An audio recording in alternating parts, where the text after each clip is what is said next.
Yung isang dahilan kaya nagtanim kami ng ampalaya ay pang ulam. Napakasarap ng dahon. Talagang ito ay pwedeng isapaw lang sa sinaing, pwedeng isama sa mga ulam na ang natatandaan ko,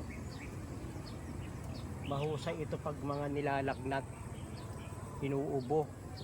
Magsasapaw sa sinaing na mga isang dakot, pagkatapos ay pipigain pagka luto na at ipaiinom ng pure. Ay siya pag mga ubo, sipon ay tanggal, hindi tatagal.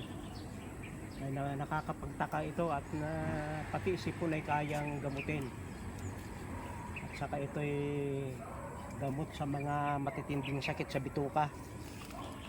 Yan yung mga tao ngayon ay ang mga kinakain natin ay talagang nagpapahina na ng ating digestive system.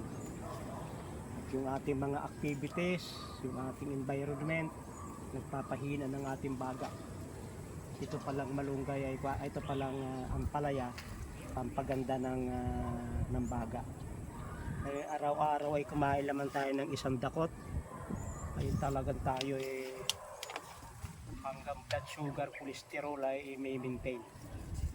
Ay isang puno nito pag maganda ang pagkatanim, ay isang dakot araw-araw ay kaya natin kuhain.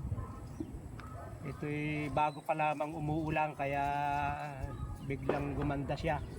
Pag mga ilang araw nang umuulan ay siya, ito'y lalago pa ng malago.